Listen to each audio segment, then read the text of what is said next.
Good morning, students. Welcome back. I am here with you with another translation of lesson 1 of 11th class, The Portrait of a Lady. It is written by Khushwant Singh. चलिए आज की अपनी class को हम start करते हैं। आपका ज़्यादा समय वेस्ट नहीं करेंगे। उम्मीद करते हैं कि आप सबको बेटर वे से समझ में आ जाएगा। Today chapter name is the portrait of A lady. Hornbill आपकी बुक का नाम है। खुशवंत सिंह इसके राइटर हैं। माई ग्रांड मदर, मेरी दादी जी, लाइक एवरीबॉडीज ग्रांड मदर, जैसे कि प्रत्येक की दादी हुआ करती है, वॉज एन ओल्ड वूमेन, वो भी एक बूढ़ी औरत थी।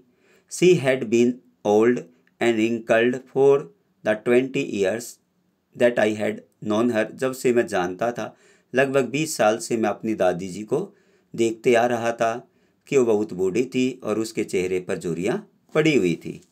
पीपल सेड, लोग कहते थे, लोगों ने मुझे बताया कि that she had been young and pretty, कि कभी मेरी दादी जी यंग युवा हुआ करती थी, जवान हुआ करती थी, एंड प्रेटी और बहुत सुंदर हुआ करती थी, and had even had a husband, और उसका एक पति भी हुआ करता था। ऐसा अक्सर मैंने लोगों से सुना था।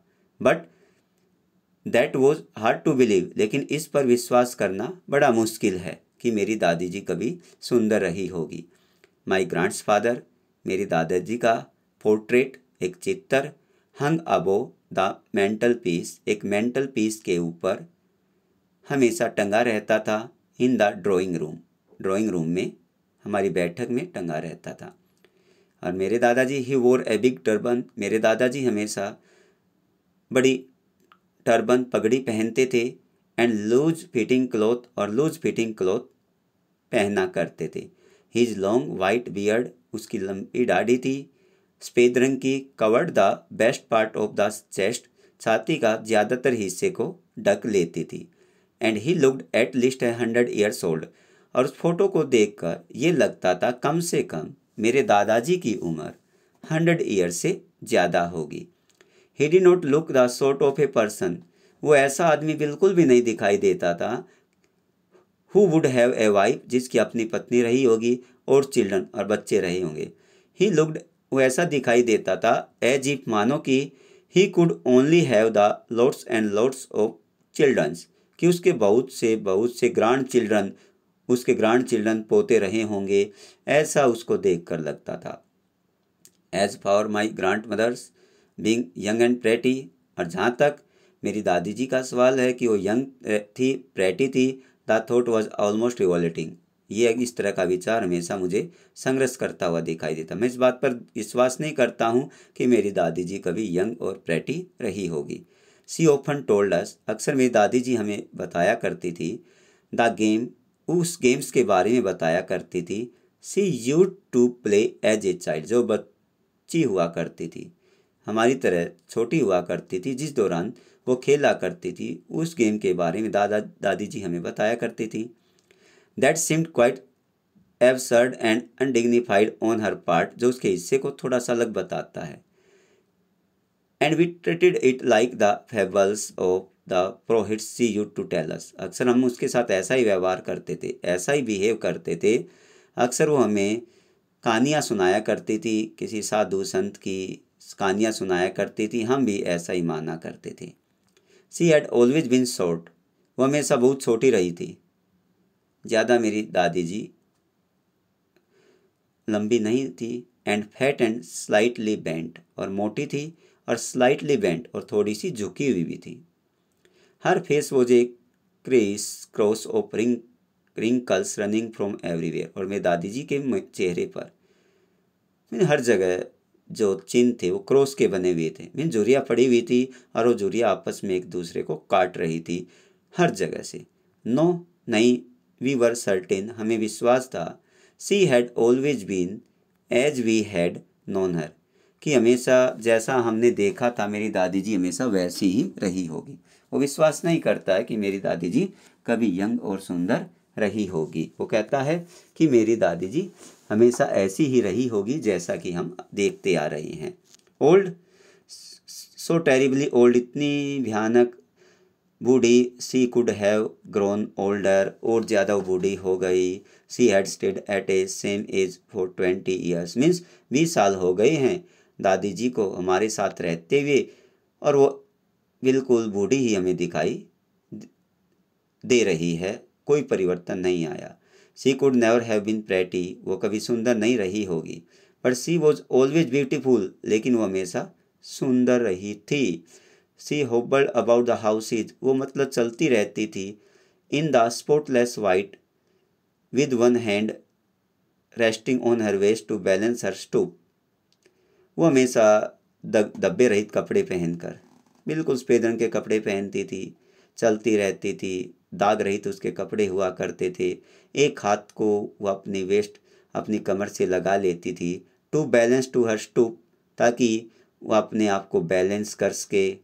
And the other tellings the beads of her rosary, और दूसरे हाथ से वो क्या करती थी, वो माला को घुमाती रहती थी, माला फेरती रहती थी मेरी दादी जी। हर सिल्वर लॉक्स वर स्कैटर्ड अनटाइडली ओवर हर पेल, और उसके जो सफ़ेद रंग के जो बाल थे, वो बाल उसके जो उलझे हुए थे, वो उसके चेहरे के ऊपर, पीले चेहरे के ऊपर पड़े रहते, फैले रहते। पक्कड़ फेस, उसके चेहरे पर इधर उधर रहते।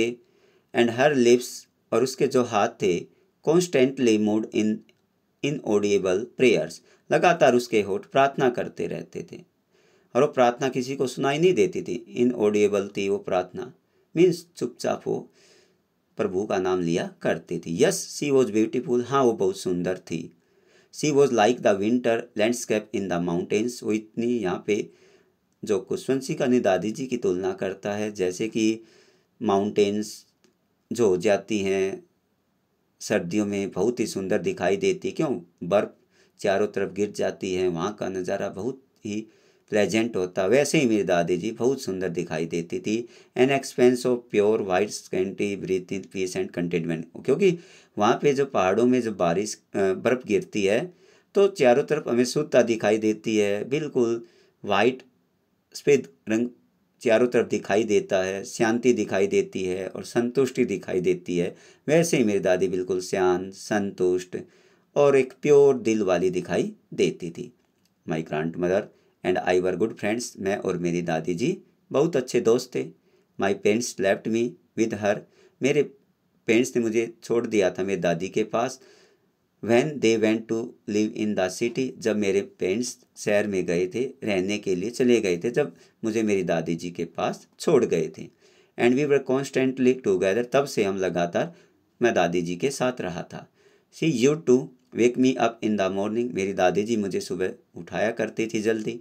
And get me ready for school, और मुझे स्कूल के लिए मेरी दादी जी तैयार किया करती थी। She said her morning prayers in A monotonous sing song, एक गाना गाते मेरी दादी जी हमेशा प्रार्थना किया करती थी। वाइल सी बात, जब मुझे वो नहलाती थी, ड्रेस्ड मी, और मुझे ड्रेस पहनाया करती थी स्कूल की, इन द होप, इस उम्मीद के साथ वो तेज तेज भगवान को प्रार्थना करती थी, दैट आई वुड लिसन, मैं उसकी बातों को सुनूं, and get to know it by heart, और मुझे वे भजन हैं जो प्रभु के गीत है मुझे कंठस्थ से याद हो जाए। आई लिसन, मैं सुनता था दादी जी की बातों को, बिकॉज, क्योंकि आई लव्ड हर वॉइस, मैं उसकी आवाज़ को बहुत प्यार करता था। But never bothered to learn it, लेकिन मैंने कभी भी वो नहीं किया, सीखने का वो नहीं किया, प्रयास नहीं किया, सोचने का मैंने वो नहीं किया, कोई इच्छा नहीं जताई। Then she would fetch my wooden slate, फिर उसके बाद मेरी दादी जी वो मेरी वुडन की लकड़ी वो स्लेट लेके आती, मीन्स तख्ती लेके आती, विच सी हैड ऑलरेडी वॉश्ड, जिसको पहले ही उसने साफ कर दिया था, धो दिया था। And plastered with yellow chalk, और मुल्तानी, येलो चाक हेयर मीन्स मुल्तानी से उसको प्लास्टर कर दिया था। A tiny earthen ink pot, और एक छोटी सी धरती में रखने वाली स्याही की दवात। एंड ए रेड पेन, और एक लाल रंग का पेन मुझे देती थी। Tie them in the bundle, उस एक बंडल में बांध देती थी। And hand it to me, और मुझे सौंप देती थी। आफ्टर ए ब्रेकफास्ट के बाद, ओपेथिक ब्रेकफास्ट करने के बाद, स्टिल चपाती, जो बासी रोटियां होती थी, विद ए लिटल बटर, उसके ऊपर वो थोड़ा सा मक्खन लगा देती थी। And sugar spread on it, और उसके ऊपर चीनी फैला देती थी। वी वेंट टू स्कूल, उसके बाद हम स्कूल जाते। She carried several still chapatis with her, वो अपने साथ कुछ बासी चपाती भी लेके जाती। फॉर द विलेज डॉग्स, गांव के कुत्तों को घेरने के लिए वो कुछ रोटियां भी लेके जाती। क्यों? गांव में के जो कुत्ते थे वो उसका इंतजार करते थे रास्ते में। My grandmother's always went to school, मेरी दादी जी हमेशा स्कूल जाया करती थी। विद मी, मेरे साथ जाया करती थी। बिकॉज, क्योंकि the school was attach to the temple, क्योंकि जो हमारा स्कूल था ना वो टेम्पल से अटैच था, मंदिर से जुड़ा हुआ था।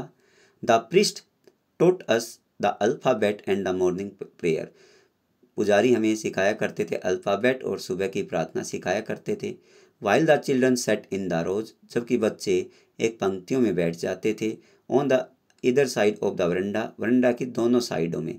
सिंगिंग द अल्फ़ाबेट, गाते थे। On prayer in the chorus, और तेज तेज उच्चारण में प्रार्थना किया करते थे। माई ग्रांड मदर, उस दौरान मेरी दादी जी जो थी, सेट इनसाइड, अंदर बैठ जाया करती थी। रीडिंग द स्क्रिप्चर, और धार्मिक पुस्तकें ग्रंथ वगैरह पढ़ा करती थी।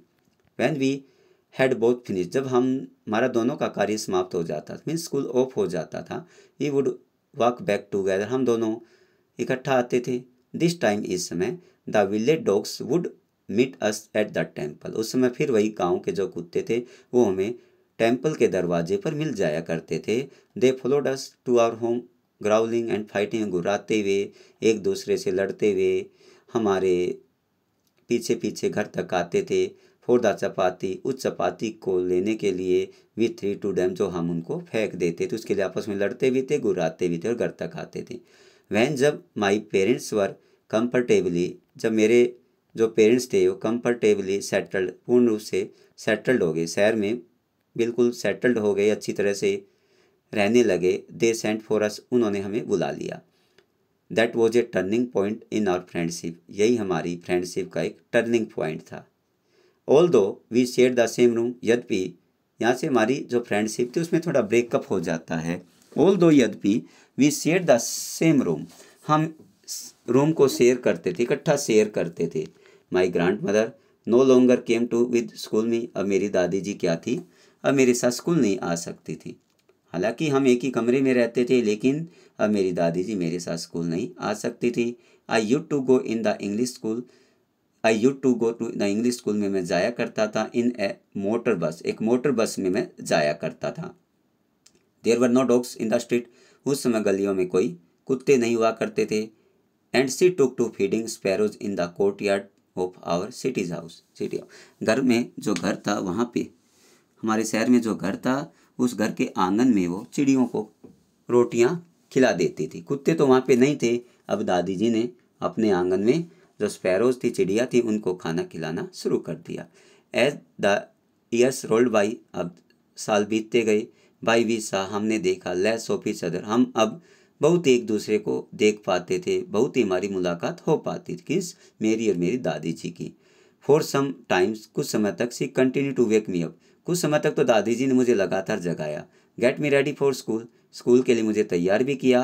व्हेन आई केम बैक, जब मैं वापस आता, सी वुड आस्क मी, दादी जी मुझसे पूछा करती थी, व्हाट द टीचर हैड टोट मी, कि अध्यापक ने मुझे क्या सिखाया। आई वुड टेल हर, मैं उसको बताया करता था। हर इंग्लिश वर्ड्स, अंग्रेजी वर्ड बताया करता था। Little thing of the western science और लर्निंग, वेस्टर्न साइंस और वो जो सिखाते थे उसके बारे में बताया करता। The law of gravity, Archimedes principle, सिद्धांत, द वर्ड बिंग राउंड, इस तरह के शब्दों के बारे में बताया करता था। दिस मेड हर अनहैप्पी, दादी जी को ये चीज़ें दुखी कर देती थी। She could not help me with my lesson, क्योंकि अब मेरी पढ़ाई हायर हो गई थी, मेरी दादी जी मेरी पढ़ाई में सहायता नहीं कर सकती थी। She did not believe in the things, वो उन चीज़ों में विश्वास नहीं करती थी। They taught at English school, जो इंग्लिश स्कूल में किताबें पढ़ाई जाती थी, जो हमें ज्ञान दिया जाता था, दादी जी उसमें विश्वास नहीं करती थी। एंड वह डिस्ट्रेस्ड, और परेशान हो जाती थी कि there was not teaching about God, क्योंकि भगवान की हमें वहाँ पे कोई शिक्षा नहीं दी जाती थी। स्क्रिप्चर, धार्मिक ग्रंथ हमें नहीं पढ़ाया जाता था। वन डे, एक दिन, आई अनाउंस्ड हर, मैंने उसको कहा कि we were being given music lesson, कि हमें म्यूजिक लेसन भी सिखाया गया। मैंने दादी जी को बताया कि हमें म्यूजिक की शिक्षा भी दी गई। सी वॉज वेरी डिस्टर्ब्ड, वो बहुत परेशान हो गई। टू हर म्यूजिक, म्यूजिक के लिए, उसके लिए एड लिव्ड एसोसिएशन, जो खराब घराने होते हैं उनके लिए जुड़ा होता है। जो थर्ड क्वालिटी के लोग होते हैं वही संगीत को यूज किया करते हैं। It was the monopoly of the harlots and beggars, जो भिखारी होते हैं, हार्लॉट्स होते हैं, ये उनके लिए होते हैं। And not mean for gentle fall, और जो अच्छे आदमी होते हैं उनके लिए संगीत यूज नहीं होता है। शी सेड नथिंग, उसने कुछ नहीं कहा, but her silence meant disapproval, वो बेचारी चुपचाप रहती थी, तो इसका मतलब दादी जी संगीत को पसंद नहीं करती थी और कभी नहीं चाहती थी कि मैं संगीत सीखूं। She really talk to me after that, उसके बाद दादी जी मुझसे बहुत ही कम बात किया करती थी। Students, hoping that you got today's chapter in a better way. Remaining chapter we will discuss tomorrow in the next part. Have a nice day. Thank you very much.